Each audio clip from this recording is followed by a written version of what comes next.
আর্জেন্টিনার যে 3টা স্টার, এটা তো একটা তো গতবার যুক্ত হয়েছে নাকি? আগের 2টার গল্প শুনেন। 1978 সাল দর্শক, 78 সালে কি হলো?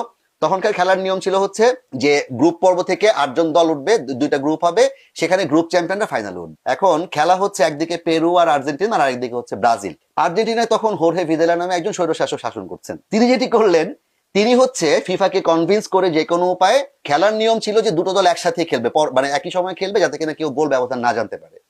তিনি আর্জেন্টিনার খেলাটা ব্রাজিলের পরে রাখলেন, এবং যখন পেরু আর আর্জেন্টিনার খেলা হবে, তখন ওই হোর্হে ভিদেলা সেই ড্রেসিং রুমে ঢুকলেন পেরুর, ঢুকে সেখানে অনেক ধরনের কথাবার্তা বললেন।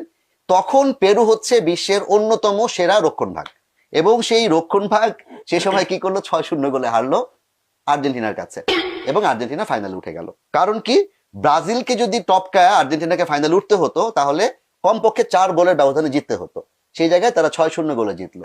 এরপরের মজার গল্পটা হচ্ছে যে আর্জেন্টিনা কোনো কারণ ছাড়াই বিশ্বকাপ শেষ হওয়ার পর পেরুকে হচ্ছে 35,000 টন গম দিল, পেরুর সাথে একটা যুদ্ধ মানে বন্দি বিনিময় চুক্তি করলো, এবং পেরুর হচ্ছে অনেকগুলো প্রায় $1 বিলিয়ন একটা তাদের ব্যাংক জব্দ করা ছিল, সেই জব্দ ব্যাংকের এটা তারা ছেড়ে দিল। এটা হচ্ছে 78-এর বিশ্বকাপ। একটা স্টার আপনার। 2 নম্বর স্টার মেক্সিকো থেকে।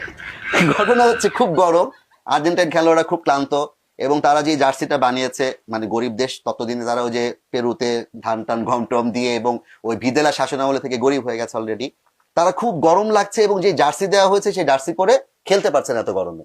এখন পাতলা জার্সি লাগবে, কি করলো তারা? তারা অফিসিয়াল জার্সি বাদ দিয়ে মেক্সিকোর লোকাল মার্কেট থেকে পাতলা কাপড়ে জার্সি কিনে নিয়ে আসলো, এই যে পেছনের জার্সি গুলোর মতো, প্রপসের মতো, এবং সেই জার্সি পরে তারা হচ্ছে সেমিফাইনাল ফাইনাল খেললো, এবং এটা দিয়ে তারা বিশ্বকাপ জিতলো। এবং আরো মজা, হাত দিয়ে গোল করলো, হাত নাকি ঈশ্বরের হাত হয়ে গেল।